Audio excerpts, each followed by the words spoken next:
All right. Well, good evening, everyone. Thank you so much for joining our virtual event, Living in the Intersection of Black and Disabled. This is actually the second of its kind. We did one just like it back in August. My name is Kaylia Lucas, and I'm the community organizer for Resources for Independent Living here in Sacramento.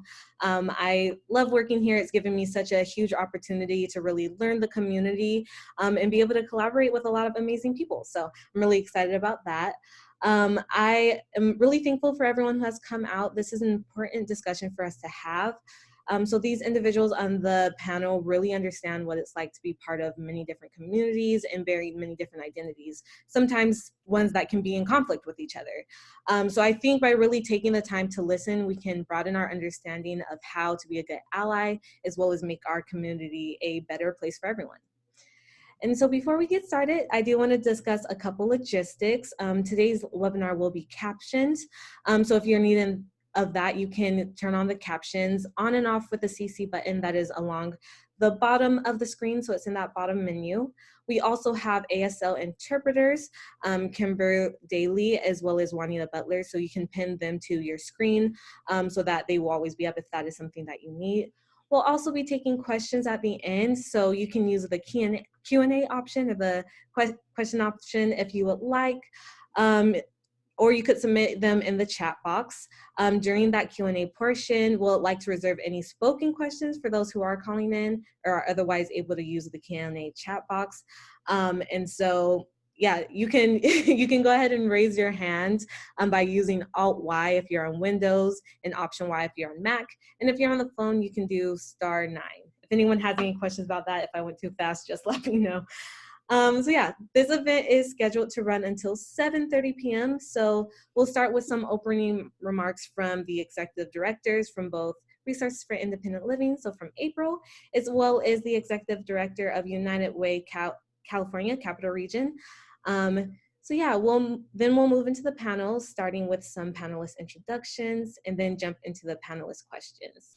There'll be some time for Q&A at the end, and then we'll just go ahead and get excused. So yeah, I also wanted to add, those were some of my logistical notes, but as far as etiquette, anyone who isn't speaking, I would like for you to stay on mute. That way it's easier for us to hear the person who is speaking without background noise. And then everyone just be respectful of each other. The last thing I would like to say, actually, this is something that I meant to remember earlier, is I would like for us to get into the habit of sort of describing ourselves. So I'll go ahead and start. Again, I said my name is Kaylia Lucas. I am a Black female with sort of like short, coily hair, you know. And I am a glasses user as well. And so if everyone can sort of describe themselves when they speak for the first time, that would be appreciated as well. Right. And April, you can go ahead and introduce yourself. Thank you, Kaylia. And I just want to acknowledge that you worked really hard to put this event together, and I'm really proud to work with you. Kaylia is our community organizer, and she brings a lot to the table at RIL that we're really proud to have her on our team. I also want to thank Kyla Irving, who just said hi in the chat box. She works for United Way California Capital Region, and she has been invaluable with all of the technical assistance with the graphics and with the content. So I really want to thank her for all her hard work. I also want to thank my colleague Stephanie Bray, who is the CEO of United Way California Capital Region, who will be speaking in just a moment, for all of her her hard work and her support of this event, plus the one we had back in August, and everything that she and her organization does on behalf of others in our region. And I also want to thank all of the panelists for being here this evening, for Kimberly and Kenya and Dante. Dante is also one of our board members, so I'm excited to have board engagement here tonight. And for all of you who took the time to be here this evening. And I just want to say that Resources for Independent Living is an advocacy and resource center for people with disabilities and older adults. All of our services are free, and we serve people of all ages and all disabilities in Sacramento and Yolo counties. So I encourage you, if you're just engaging with us through this event for the first time, you can go to our website, which I'll put in the chat box, And I encourage you to give us a call. And if you or a loved one experiences disability, we're here to support you through your whole lifespan with services and advocacy. And I also just want to say that I'm really proud that we are a part of this event tonight, because one of the things that we have had to grapple with as an organization is that I'm very cognizant of the fact that we, in terms of race, are a white-led organization with a majority minority staff. And that is something that we have started to grapple with. We've also started to grapple with how we want to become an anti-racist organization at RAL, and how we are inheritors of the legacy of the disability rights movement really being centered on white voices. And I am really proud of all of the people with disabilities, of all sorts of voices who have been in some ways silenced in this movement, and who are now being rediscovered for the first time, even though they've always been here, and that we would not have had the opportunities that we have had in this movement without the contributions of people with disabilities of color. So I'm really excited for us to build from this. This is definitely not a one and done, and we are committed to becoming an anti-racist organization. So with that, thank you again, and I will introduce Stephanie Bray for her remarks. Take myself off mute. Well, first of all, it's an honor to be here for this second panel. I want to thank April for keeping us engaged, and also Kyla on my team. She's so talented and so phenomenal. We're really lucky to have her, and her voice and her contribution, not only to our team, but also, to the body of work that we're trying to do at United Way. Just a little bit of background about United Way. Our United Way is one of 30 in the state of California, and we cover the 5-county region, including Sacramento County. And we are trying to meet the needs of the over 2.1 million residents who live in our region, and most specifically, low-income families with children.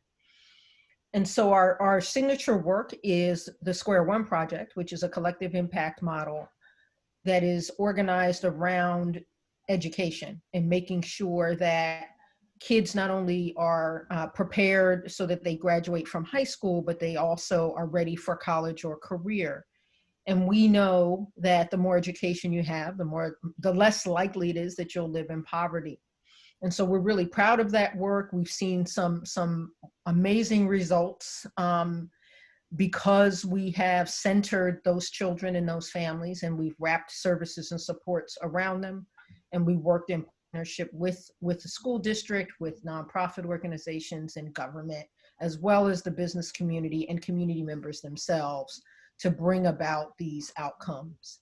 And so we're really proud of that work. And we believe that it really is centered in equity. United Way was founded as an anti-poverty organization.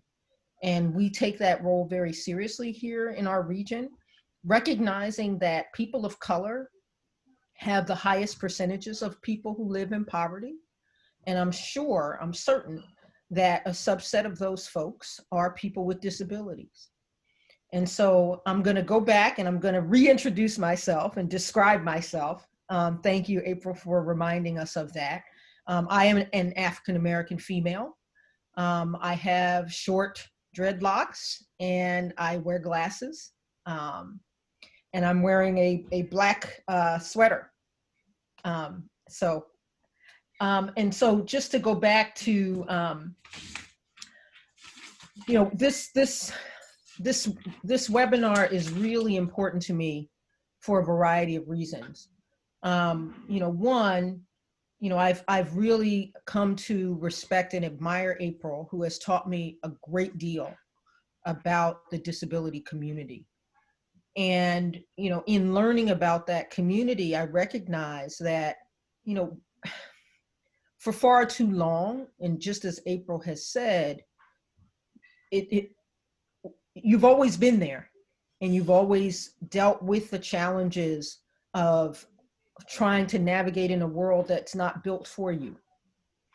And that's essentially, at the core of inequity. where you are forced to participate in a system and a structure that was not built with you in mind. And so imagine you being a person of color and having a disability. And so that's a compounded inequity. And so conversations like this really bring to light that challenge. And I hope that it will also lead to deeper conversations and interrogation of those systems and structures and how they can be dismantled and rebuilt.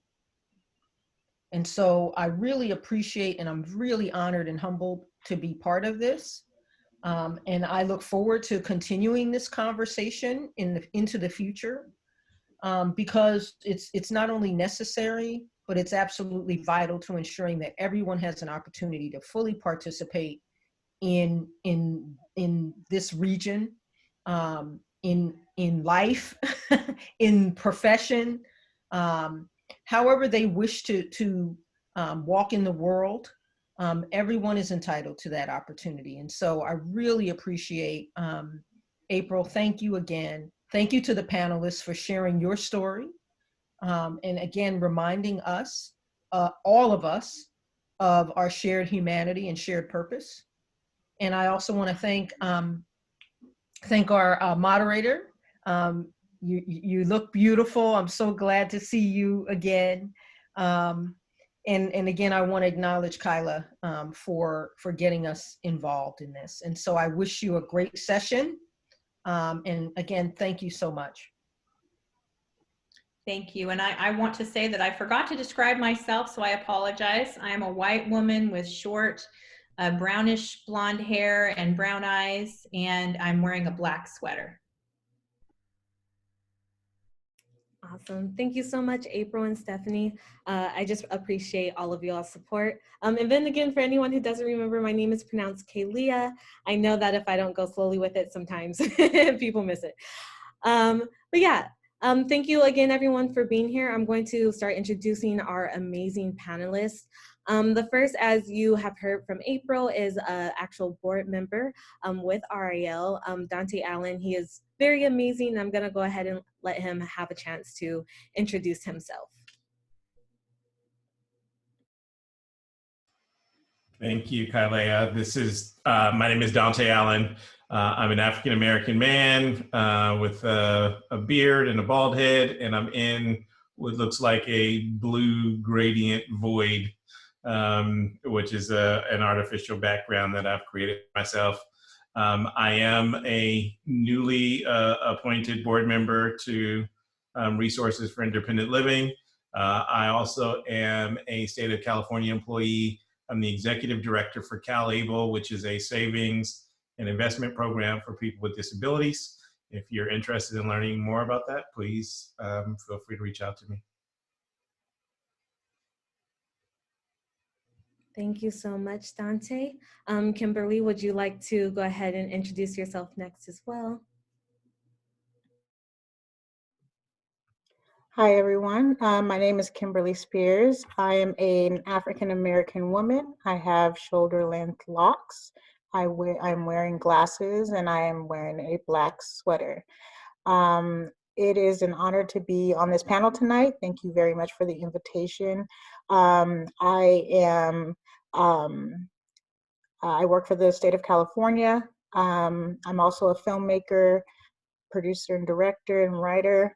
And I'm just here to represent myself as a Black female with a disability, with the opportunity to not only share myself, but also represent the people who need to be highlighted and represented in our community.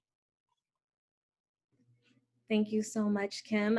She's not joking when she says that she is a director, writer, and producer, all of that. Like, she is amazing.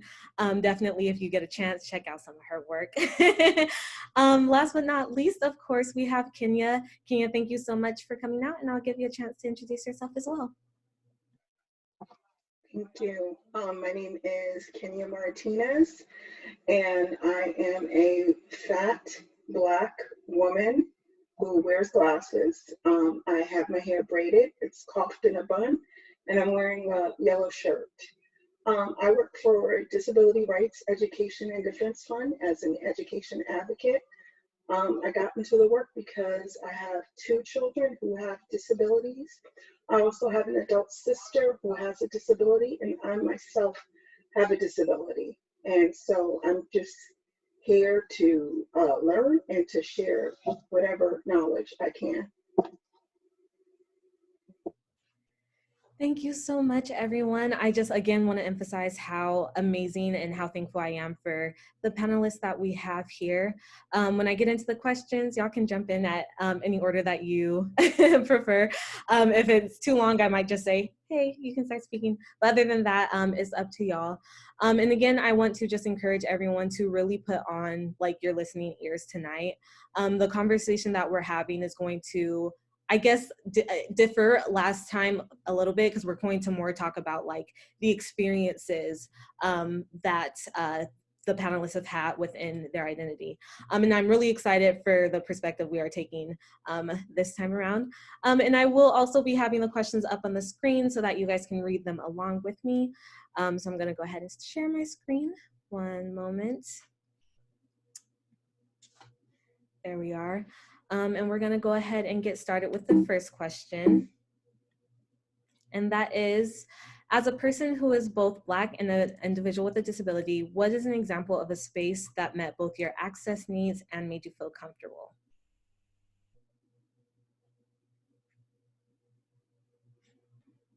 And Kenya, you can go ahead and start us off.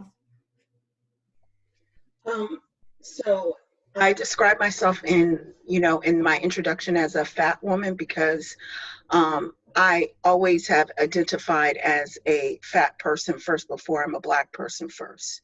And reason being is because within my own community and being fat, there seems to be like there wasn't really a lot of intersectionality, so to speak. So it was hard for me to find a place where I actually felt comfortable. But the places that I did find comfort in is in actually television, film, and movies. Because even though I work as an educational advocate, my actual degree is in film. So that's where I found that I could be expressive and be who I am and live unapologetically in my identity and just find my voice. So that's where I felt more comfortable, is in finding things in myself throughout film and television and needing access there.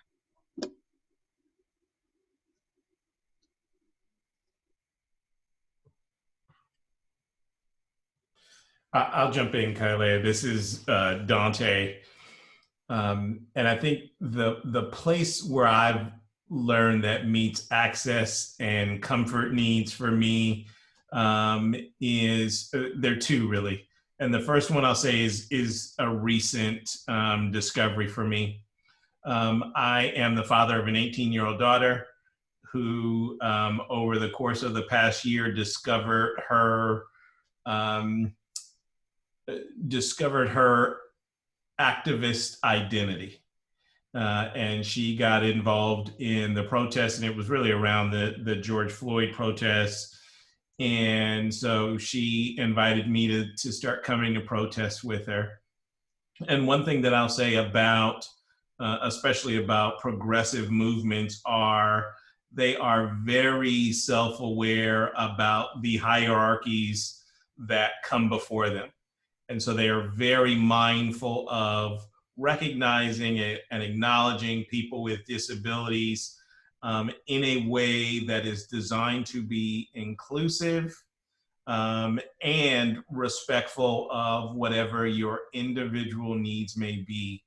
And so I found in meeting with these groups that they were things that I began taking back to the other communities that I'm involved with, the things about recognizing everyone's individuality and their individual needs, but also being very active in raising the level of support for those who needed it.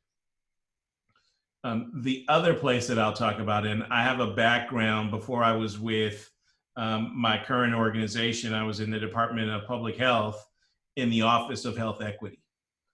And for those who are familiar with the equity movement, there is a general feeling or a general stated desire, whereas equality is built around giving all people the same thing. The result of equality, though, is that there are still some who get more than they need and still some who get less than what they need.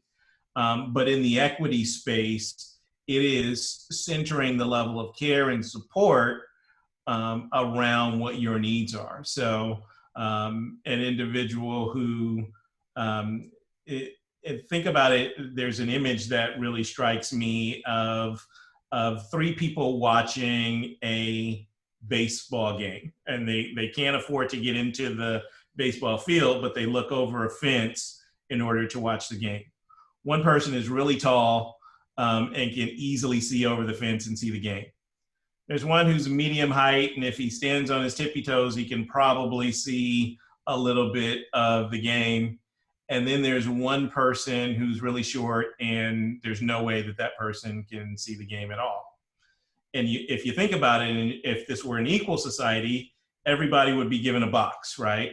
And each person would have their own box, and they could all stand on the box. And the person who could already see over the fence would see even better because he's even taller than the fence. The person who was struggling a little bit, he may be able to see a little better now that he has a box. And then the short person, they still can't see because the box still isn't tall enough.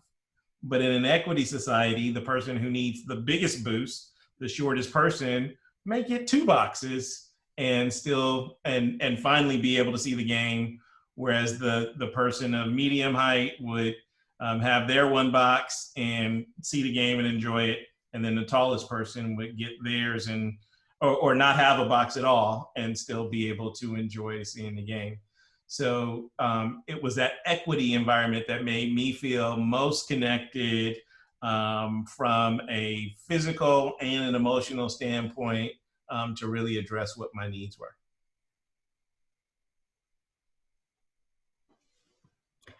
Well, I'll go ahead and chime in. I just wanted to say that honestly, I've always kept a small space. I've always made myself comfortable in my own space, growing up doing things that I was comfortable doing by myself, where there was no room for judgment from others. There was not feeling uncomfortable. So I've always been this solitary kid. I would do things that was total solitary motivated, like writing and drawing and playing my instruments and going on long walks and doing photography, things that I could do by myself. That was my comfort zone. But as I became an adult and I was streamlining my passions, I've always loved writing, and learning that my passion of writing was really geared towards the visual arts. I found that the comfort of creating and bringing something out of my head into a visual piece was liberating, because when you are dealing with a disability, it is really difficult to express yourself if you're not a speaker. And I was not a speaker. So my space was indulging in the writing process, which led me to be able to collaborate with like-minded people, other creative people, that where it helped you just focus on what you're trying to create. It wasn't trying to open up someone individually. It wasn't having to expose yourself outside of what you were trying to create. So completely indulging in the arts is where I found my most comfortable space. And it has been helpful because not only does it allow me to learn how to speak out and collaborate and share, but with being creative, there's a lot more patience and a lot of more acceptance and a lot of opportunities to create something that doesn't have to go by the norm because it is creative. So I've found comfort in that, and it has helped me mentally and collaboratively with the community. And so I feel like that, you know, at my degree, along with Kenya, you were saying you have a degree in film, so do I. And as I was going through that process, it helped me to realize, yes, this was the space I needed to stay in if I wanted to continue to move forward and be all that I could be. Awesome. Thank you guys so much for sharing that. I actually had an intention for what the next question would be, and so it's in that order, but I kind of want to skip ahead maybe a couple questions to something that might relate a little bit more to the question that we just asked about sort of spaces that are both comfortable as well as ones that meet your access needs. So just some backstory on this one, you know, during this pandemic, a lot of companies have reorganized their marketing strategies to bring services and products to people in their homes, and have really started thinking more along the lines of like, what can we do to make things more accessible for people during these times? So in your experiences, has this made it easier for you to use certain products or services? And how can companies continue along sort of these moves that they are making to really continue to increase access needs? I can go and I can talk about that a little bit. What has been a positive thing about COVID, COVID is terrible, especially for some of us who have lost folks, family members and loved ones and friends and things like that. But one of the positive aspects is switching to telehealth medicine for a person with a disability. Not having to go to the doctor as much and see the doctor in person, but actually have a telehealth appointment. And instead of going to a pharmacy to pick up your medication, you can have your medicines mailed to you. So I hope that does continue. And what I see, and I don't know if the others, the other panelists see it too, is you know, when you're African American, when you have a disability and you have certain issues or things that come up with your health, sometimes you're not taken seriously as a Black person. But due to COVID, I see that even when I do make an appointment now, it's not so easily tossed to the side.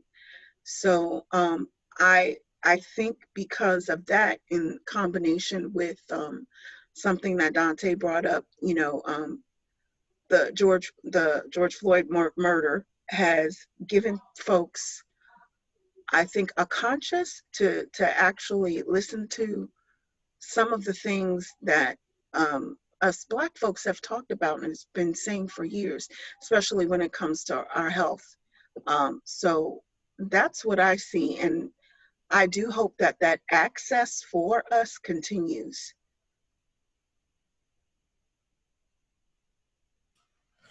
I agree with that. I'll jump in here too and say that first and foremost, let me say that I love curbside pickup and hope that it never goes away, even long after the pandemic is gone. I'm completely a fan of having things delivered to your house, whether it's Amazon or DoorDash or whatever, and hope that those things continue. And I do think that they are difference makers for people with disabilities. The thing that I will say is a challenge, and I do agree about a level of marginalization especially for Black people with disabilities.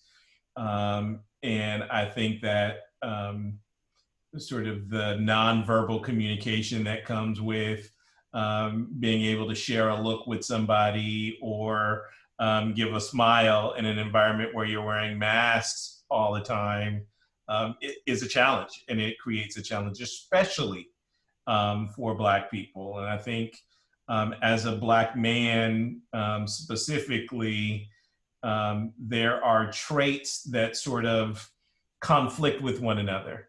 Black men in general are seen as more intense and more aggressive, yet people with disabilities are more angelic and are seen as more angelic and more passive.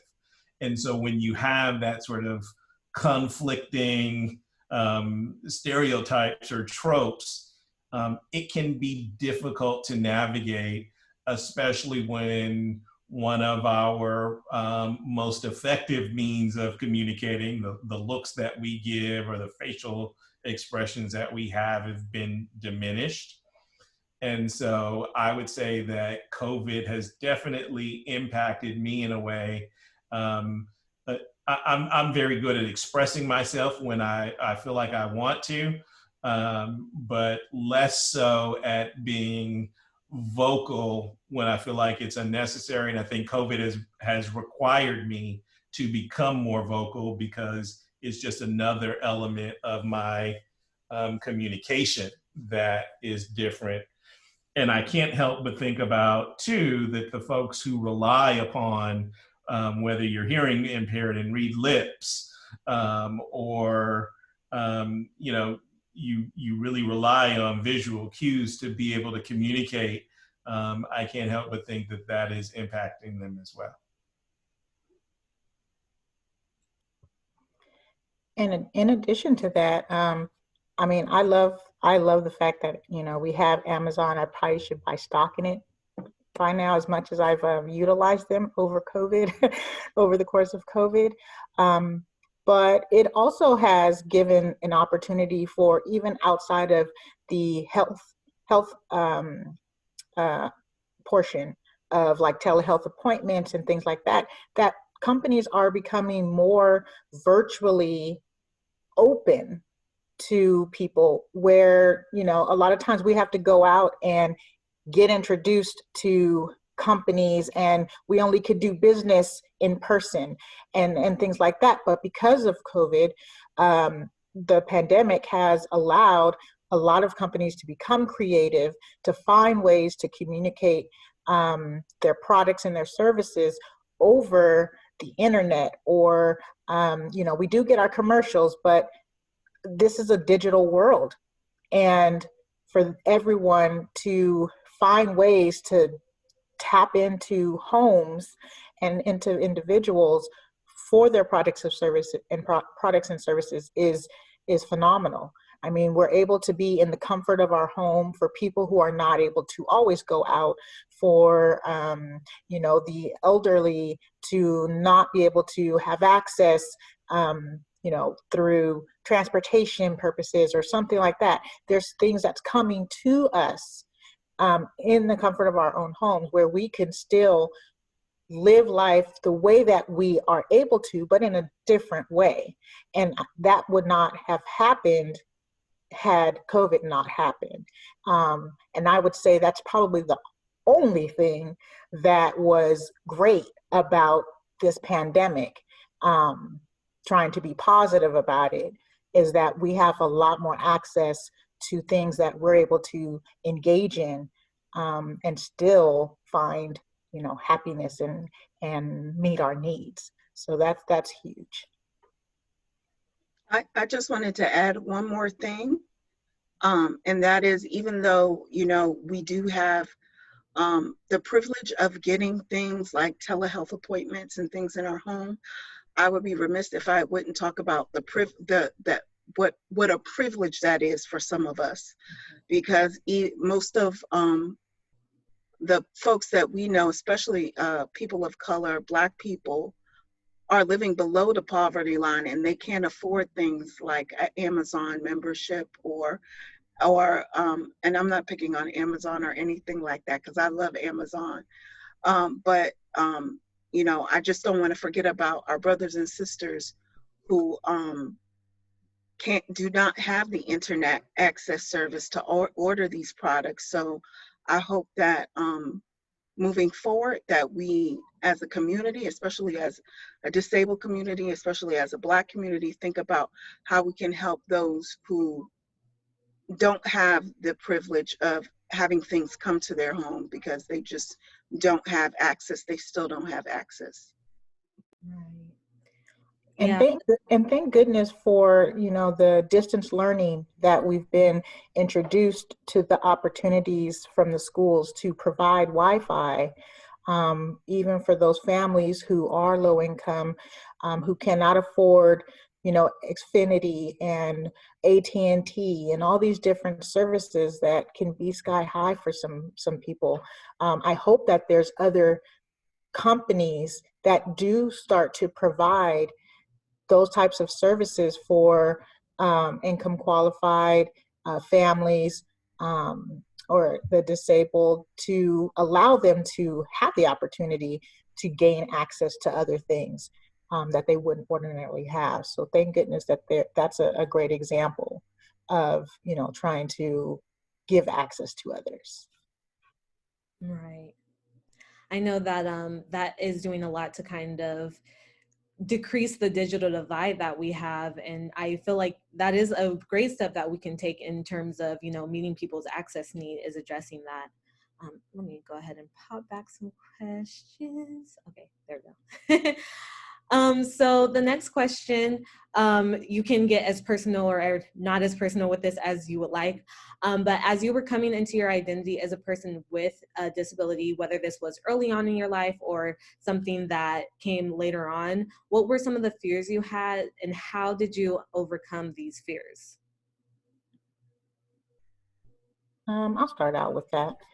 Well, I've only learned that I had my disability in the last 4 or so years, which means that I was completely unaware that I had it early in life. I always knew that I had struggles in certain areas, but I didn't know what it was and if it was a thing.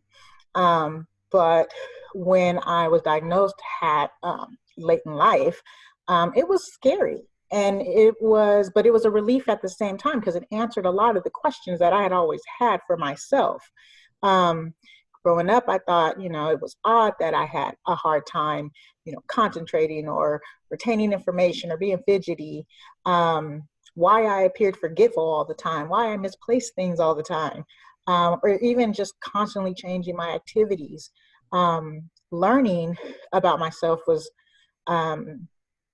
it just really answered a lot of the questions that I had about those behaviors and the day-to-day maintenance that I struggled with. But it was a truly relief that kind of turned into a fear, because as an adult, you have so many, you know, responsibilities. I am a mother of two teenagers, and this world, you gotta be on top of it with these teenagers. There's a different generation. Once I learned of my disability, I had this fear of not being able to get proper medical treatment. I was in fear of being judged by others and not understood, and then failing as an adult and as a parent, in the structure that I was trying to build for myself and my children. Fear of not being able to gain control of some of those behaviors that have been turned into habits over the years because it's just what I do. But I believe all those fears is what motivated me to find better ways to deal with my condition. The first thing I did was to seek out medical help. I wanted to know more about what I was dealing with and how it impacted me individually. And once I started to understand myself, and how I was impacted, it was easier to figure out tools that would help me overcome some of my daily struggles. I was able to recognize my patterns of behaviors. I'm able to redirect myself in my actions in order to have better outcomes. It's still, an everyday struggle. I'm still learning, I'm still struggling, but I'm less fearful. And I'm far better off today than I was before I knew of my disability. I feel like I'm more in control over my brain rather than the other way around. And I feel more confident talking about it because I've realized it doesn't put a stigma over me personally. It helps me to understand who I am, what my limitations are, and how I can turn my limitations into superpowers. That's what I call them. And I still am a person with passions and goals, and I'm smart, and I'm talented, and I have abilities. And I now find the positive in having to work hard at what I am doing in my life, and learning how to apply it in my everyday living. So it just really allows me to build my own world in this world that makes it easier for me to get through, and that in turn it helps me to bring my children up to where they need to be and be in tune to where they are. I'm a mother of a child with ADHD, and so it's very difficult to manage my own disability and having to recognize hers and help her find tools. So it's a constant struggle, it's a tug of war, but applying myself and constantly working on my limitations is what's helping me to overcome the idea of what the world sees as a limitation and a disability.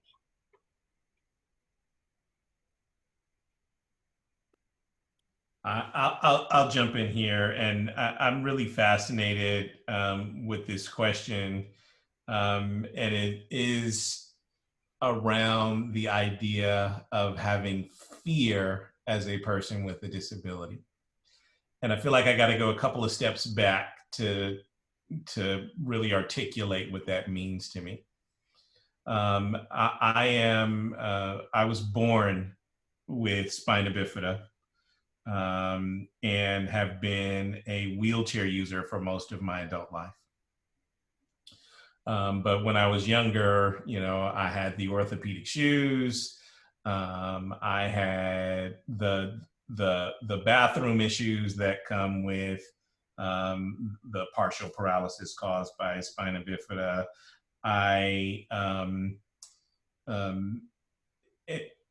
I've dealt with a lot of fear about my disability that comes from a very real place. I think the older you get and you think about fear and people try to explain, well, just because you're anxious about that thing doesn't mean that that's the thing that people are thinking about or focusing on.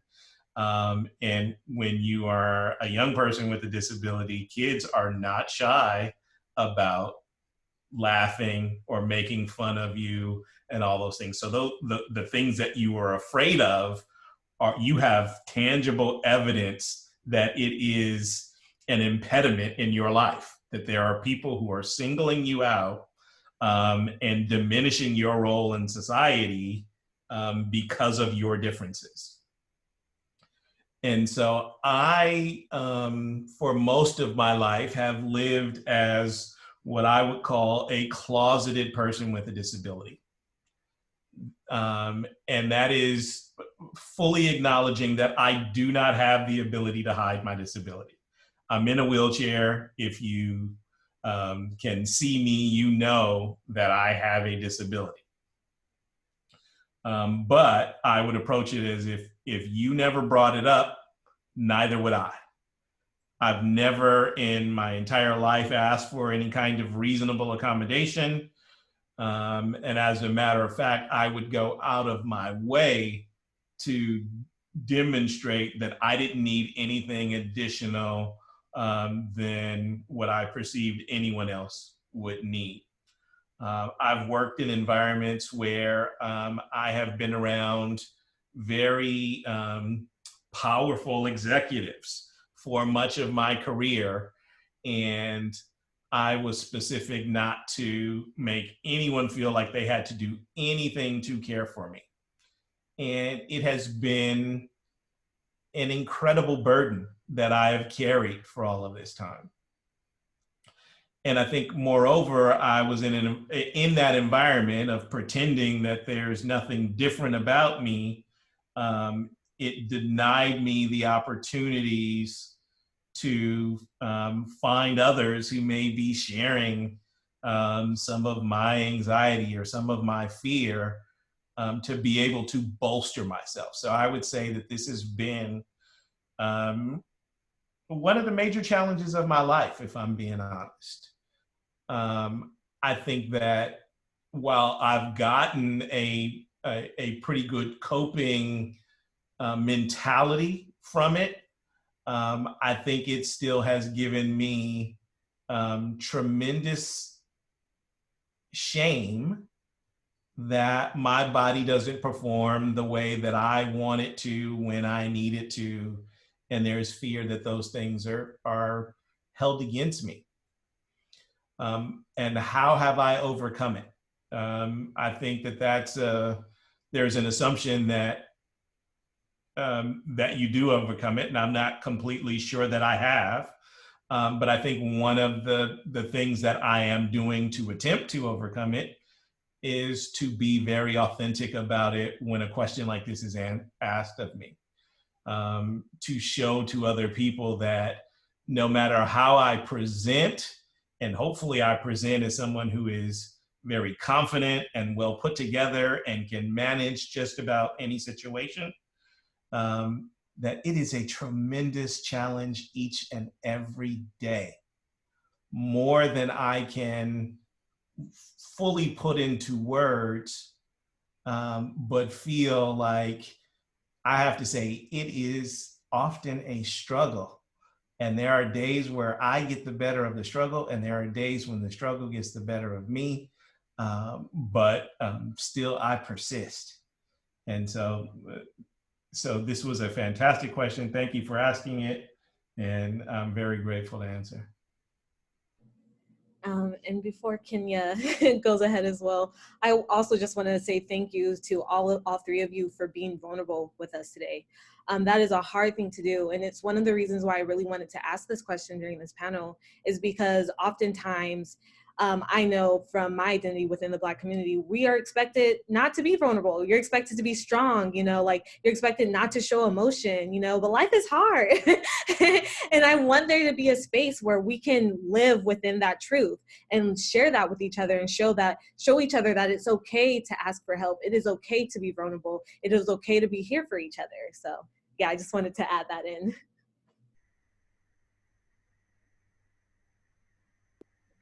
I guess I'm next.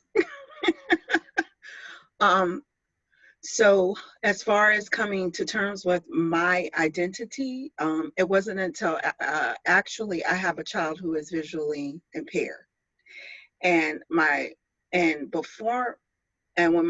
child was basically born visually impaired.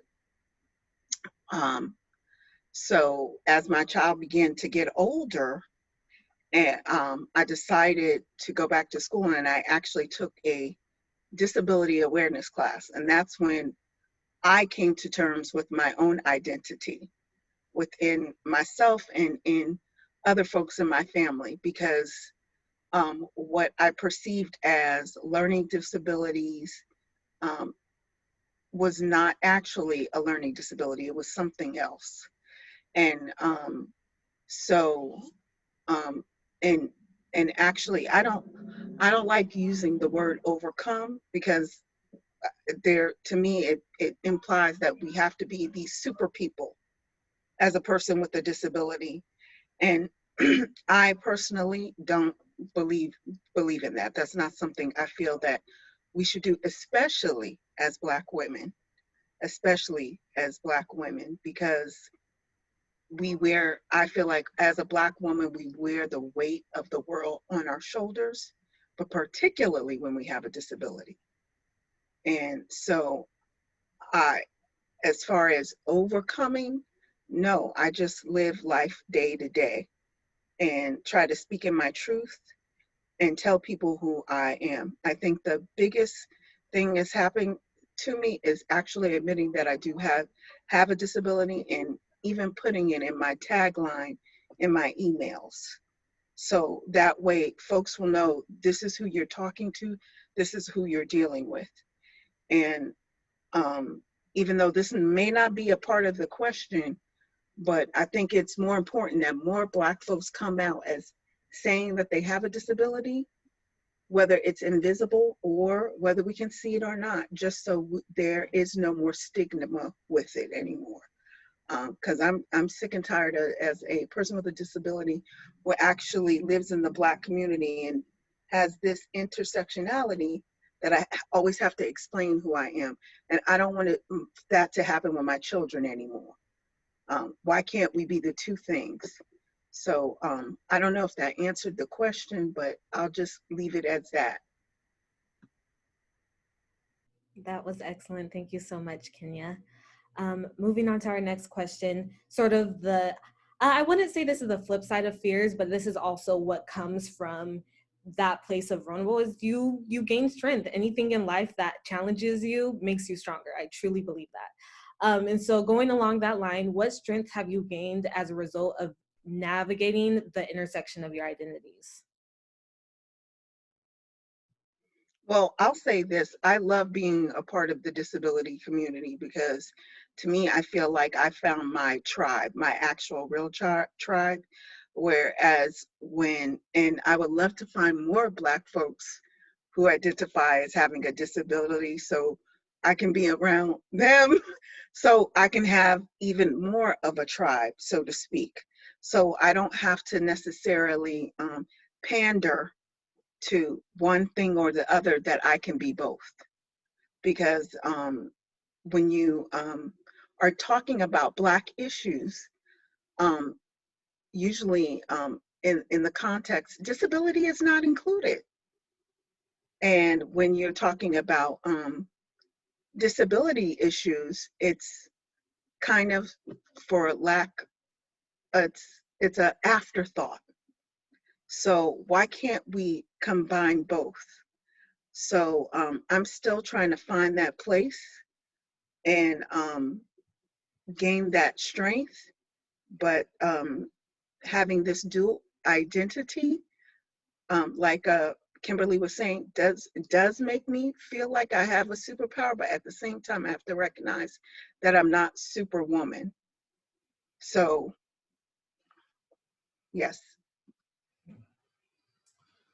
I'll say that my superpower is empathy. I have learned over the years, especially as I get older and my friends meet some of the limitations that have been familiar to me in the past or at much earlier ages, I have the capability to say, I can understand that. I can understand how you feel when there's something that you want or need to do and can't get done physically because you don't have the capability or the strength or whatever. I think the other thing that I have learned is to not quit, that there are ways to get to just about anything that I need to get to. And whether it is something that's high up on a ladder, if there's a technology that can figure it out for me, or if there is a determination that can get me up to the top of it, I am willing to explore all those things. So I have Siri and Alexa and all the folks around me that will help me achieve what I need to be done. And I'm willing to ask for those things. I'm less willing to ask for that help from other people, but definitely for any means that I have full control over, I take that control very, very personally. Yeah, I agree with Dante. I think one of the strengths that I've gained is empathy. When when you come to a place within yourself to understand that you have to have empathy for yourself, you have to give yourself some grace. It helps you to find grace in others. It helps you to listen more and to hear what people are saying and hear the the pain and the struggles they're going through, and understand that they're coming from their own place, and whether it's a disability of their own or they're in a place that they are unhappy in, there is something going on, and whatever that is, because I struggle, I'm not perfect. I know I'm not perfect. I'm not trying to be perfect, but I also know that others have their own struggles. And the if I haven't gained anything, it is the empathy for others and really opening myself up to accepting them for who they are, and in hopes that I'm treated the same. Um, Another strength that I've gained is that inner ability to accept myself and to find my strengths and use those to gain more, of the outside of my outside world. It is much easier to recognize my needs, and having that that that understanding of myself and what I can, and knowing what I can do, knowing what I can't do, just having that understanding of who I am helps me be a better person, and tackle anything that I need, to accomplish, and not expecting myself to, um, expecting myself to stumble, expecting myself to, not maybe not accomplish what I need, but again, giving myself that grace and knowing who I am. I think that that is the foundation of anything that we're trying to accomplish, is really knowing ourselves and understanding who we are and what impact we have on the world. We don't have to be like everyone else. We don't have to have the same abilities as everyone else. And when we come to that understanding inside, that allows us to be better versions of ourselves and be able to communicate in the world and do things in the world that are just as impactful than what we would have if we already had those strengths.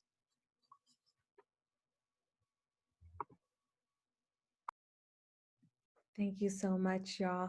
Really appreciate you sharing. Well, this question was supposed to go before the other one, but again, just bringing up the pandemic just to sort of see how we're doing as a country. How well are your medical needs being met during this pandemic?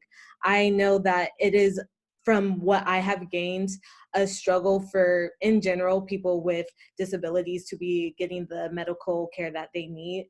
And so being Black on top of that, we've seen the studies for both groups, the drop in how well your medical kind of needs are being met drops. So especially during this pandemic, how does that compare?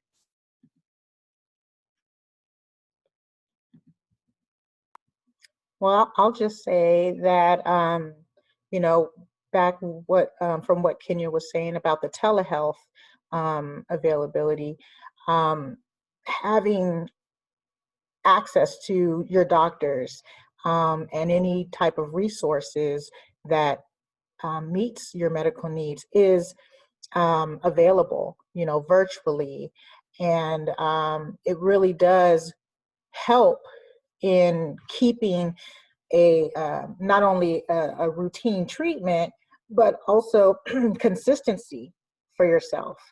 And so, I continue to seek medical treatment through my primary doctor.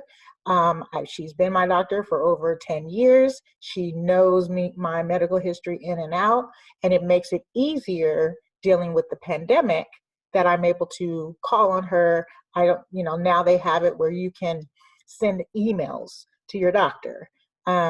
You can have, virtual appointments. And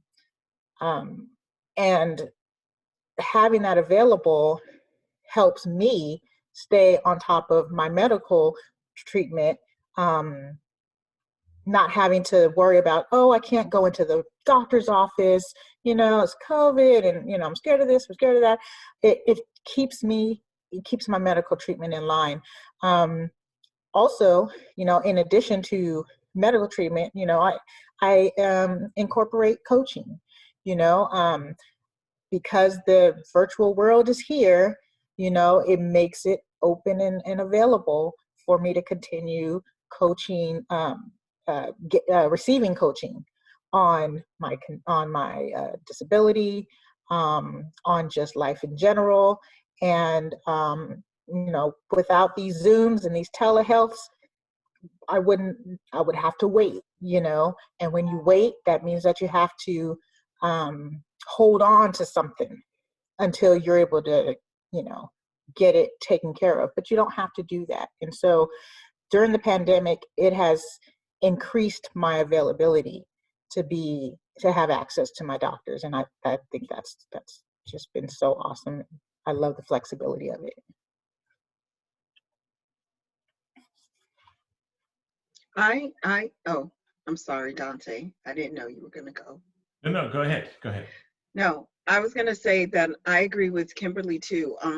To me, having the ability and the flexibility to see the doctor whenever you need to, and not necessarily having to wait, taking a picture with your camera phone if you need the doctor to look at something, and having a established relationship with a doctor who really listens to you and meets your needs, and is not for lack of a better word, know-it-all, because I know sometimes doctors, PCPs, yes, they have a medical degree, but sometimes you know what's going on within your own body, and you know when something is not right. So having that person just available to you and actually listen to you and your concerns has been a tremendous game changer, I think. And I hope, again, that it continues, because I feel like my needs are being met. So are my children's as kids with disabilities. And I really hope that that continues, and that the stress of having to go to the doctor and do things like for example, I'll give an example of getting a blood pressure check. A blood pressure check, naturally you're there because they want to see how well your blood pressure is, but that's stressful, which could immediately make your blood pressure go up. But having the just the flexibility to be able to do something like simple like that, or over the phone, or go through a walk through clinic and have it done quickly, has been so less stress, de-stressful, or stress less. I don't know if those are words, but that's how I feel about it. And I agree with Kenya and Kimberly both. I am very happy about the access that I've had to my care providers. I'm a Kaiser patient and take full advantage of the digital means for interacting with my healthcare team. I think that the challenge in that is that not everything can be done remotely. And so there have been times during this pandemic where I said, no, I need to come in and we need to talk face to face. But the other thing that I'll say, and we are usually very quick to disassociate our physical health and our mental health. And you can't have a body without your head. And this pandemic has, excuse my French, but it has kicked my ass. We are social creatures, and I have been the least, so I'm an introvert and a homebody, but this is more than I ever wanted or anticipated, to be isolated, and that isolation is not always a great place. And so I have relied upon friendship circles. Zoom meetings are my life. I would rather talk on FaceTime than on the phone any day of the week. And I have sought therapy when I need therapy. Like, those are the truest, realest things that I can say, is that, you know, I think that the face-to-face interaction is important. But until I can get to that place where I feel confident that, you know, the next person that breathes on me won't give me something that can be life-ending in just a couple of weeks, I'm gonna stay right here and try and work on my physical and mental well-being from home. So that's where I am. Awesome. I'm actually really glad to hear that, you know, with everything going on, there is some perks to access being met through, you know, being at home, which is very helpful for a lot of people. I've had a good share as well of some of those from home doctor's appointments. And although I could have went in as well, like, it did save me time, and I appreciated even that. But yes, moving on, I believe this is going to be the last panel question before we have a little bit of leftover time for Q&A. And this is one that I really just wanted to ask, because we really just within our communities need to make sure that we are taking care of everyone. And so the question is, how do Black individuals with disabilities fit into the greater conversation about racial equality? I'll start it off and come from a perspective and hopefully not come off as overgeneralizing. But I think that the Black community, and again, this is a generalization, so I'm not speaking for everybody, but I do tend to feel like that Black people are especially good at not recognizing their ability to inflict pain or oppression on others, even though they're very used to having that inflicted upon them. And what I mean by that is that we are very much a community that is built on strength and masculinity, even to the point of misogyny, and all of those things. And so when you are a person that is deemed as not physically strong, even when it's not a physical contest, you can be diminished and marginalized. And I think that does a disservice to us, because you're talking about people who have extreme problem-solving skills, who have extreme empathy. And so to limit the impact that those people can have because you see them as not possessing the physical strength that is important and essential, and we have a full range of people that can fulfill that need, then you're doing a disservice to the community. And so I think that yes, we need to fully understand and embrace what others can bring to the table as a Black community. And I'm thinking about what Black people with disabilities can bring to the community, what Black people who are LGBTQ can bring to the community, what Black people who are conservative can bring to the community, All of these things are essential because we are no more homogenic than any other group. There are as many differences among Black people as there are for any racial or ethnic group, and that includes people with disabilities, and we have something to say. There are many of us who are vocal. There are some of us who have felt so marginalized that we are in the corner and not contributing, and that is to our own detriment.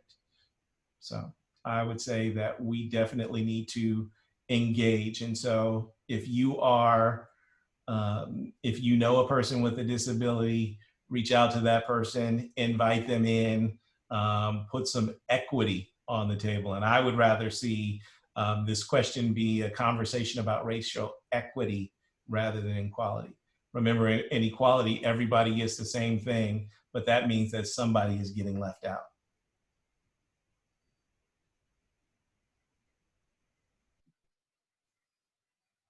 I just want to say, excuse me, that when it comes to the Black community, in my opinion, I feel that not enough of Black people own up to their disabilities.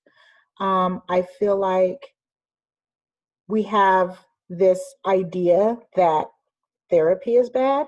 We have the idea that getting checked out and doing a process of elimination on some behaviors or some limitations that we may have, and have the opportunity to identify some of those things that we may be dealing with, is not a conversation piece in the households. I feel like the more our Black community can take time out and learn about themselves and to be honest with themselves, that it will make a better impact to deal with the racial equality.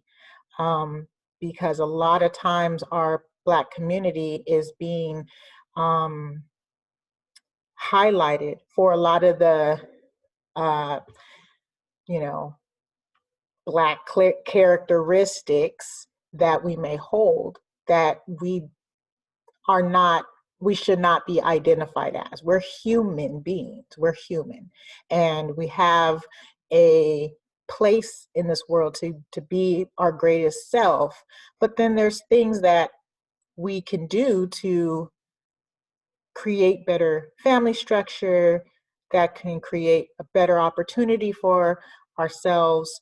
And sometimes when we don't get to the bottom of a lot of the our individual needs, we tend to overlook them and create something that is not a truth.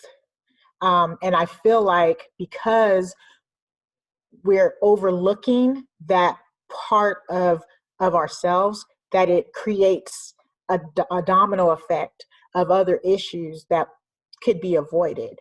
And then it creates this piece, and it's not the main piece of racial inequality, but it is a piece of it, because we can be better versions of ourselves that could create us to be highlighted and looked at for who we are, and not a piece of the Black community, not in a way that is negative. I feel like in the Black community, there's so many negative stigmas about our ethnic backgrounds that we don't get a chance to highlight the goodness and the value of being Black in America. And so I feel like, because I'm on this journey of self, it is so important that we really learn what drives us to be who we are. I like, Dante, that you mentioned therapy, because that is one thing that is really difficult for others to embrace, that it's something that is a tool It's not something for people to resolve your life issues or tell you what to do. It is a guidance tool. It is a way for you to understand yourself, for you to have someone who is not going to take your information and run with it. It is someone who's going to make you meet your fears, meet your innermost feelings, things that you can work out and create a better family structure, a better career, a better version of yourself. And I feel like that's lacked in the Black community. And if we can get a hold of that and start to understand, hey, yes, I have a disability. This is who I am, but I understand who I am and I know how to perform in this world the best way I can with what I have, and being honest and being truthful about who you are so that people can embrace you as a person, whether you're Black, Asian, whoever you are. But since we're on the subject of our Black community, to accept us as Black people and Black human people, that we're able to be that strong person who we want people to see, right? And so it really starts with ourselves.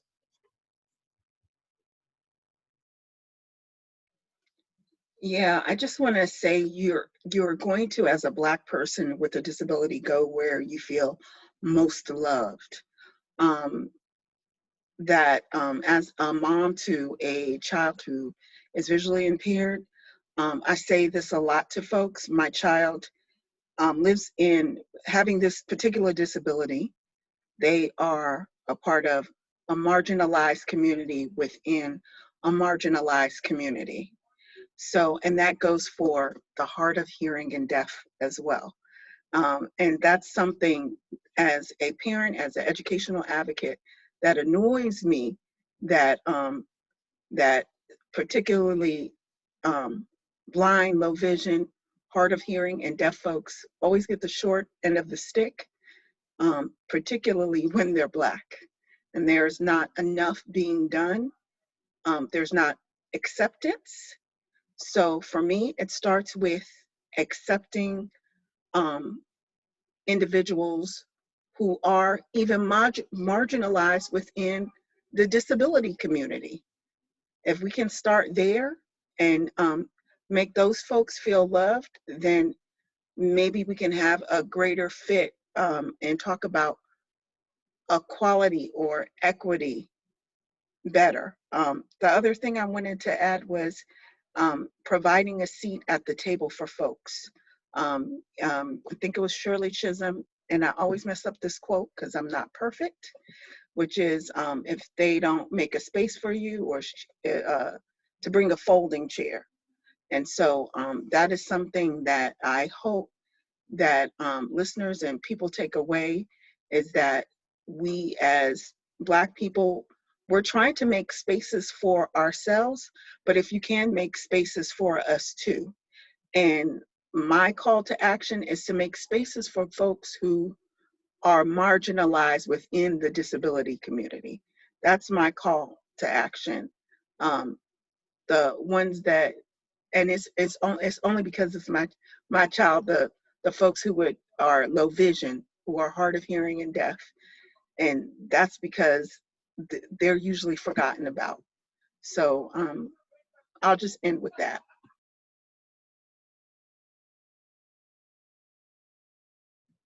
Awesome. Thank you all so much for sharing. And again, thank you for being vulnerable throughout this whole process and sharing your truth. Because at the end of the day, this is a great conversation, but we are not a monolith. Our community is not a monolith. And it's great hearing just so many different perspectives, because it's a great reminder of, like, we are all people with our individual experiences. And even though all of the panelists identify as people who are Black and have disabilities, even that in itself is, again, like its own huge population of people with such a huge array of, different experiences. But I like how everyone seemed to mention empathy, but this is a place where we can really come back and reflect on that at the end of the day, when we have empathy for other people's experiences, like that makes a huge difference in how we treat each other and how we treat ourselves. And so we have a couple more minutes left, about 8 minutes till 7:30. So if anyone does have any questions or has any comments that they would like to add, please let me know.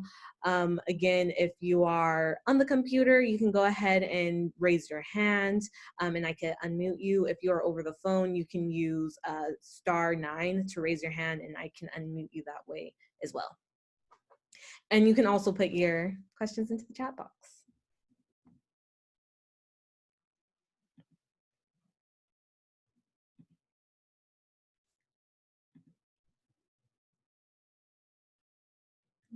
Okay.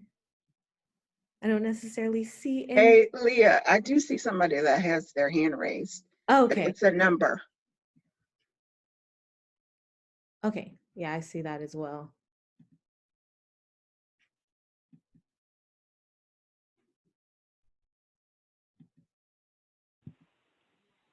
Hello? This is Leon. Oh, hi, Leon. I've truly enjoyed this presentation. Everyone was dynamic. I enjoyed it from start to finish. I just want to tell you that. Awesome. Well, thank you so much, Leon. Thank you. Oh. Leon actually works at RAL with us as well. So I'm very grateful for him showing up today, and just he puts in a lot of great work for the community. So I really appreciate him.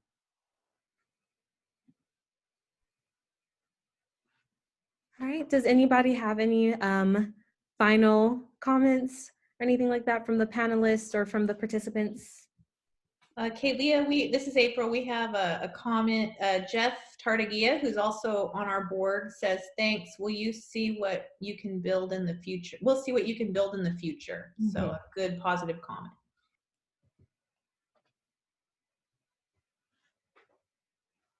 Yay. All right, well then, thank you so much, everyone. I think I'll go ahead and end it there, if all minds are clear, of course. I, again, just want to emphasize how thankful I am for everyone. Thank you so much to April and Stephanie and Kyla for helping me put this together. Thank you for all the panelists for being here, for being vulnerable and being part of this conversation. I want to thank myself. I'm kidding. I'm not kidding, but I'm also kidding. I want to thank the captioner, Cindy Kim, for making this an accessible event. I want to also thank Kimber Daly as well as Juanita Butler. Like, honestly, bless your souls. Like, I feel that this is a huge step that we can continue to take to just make spaces in general more accessible, so that, you know, people don't even have to necessarily request, you know, things can just already be available to them. That's a beautiful future. But yeah, so I want to thank everyone, thank each and every one of you guys for coming out and really putting on your listening ears. I hope when you leave from this place, you can take the lessons learned and spread it throughout your life. And yeah, that's all I have for today. So thank you so much, and y'all have a good night. Thank you. This was fun. Thank Thank you you very much. This was great. Thank you.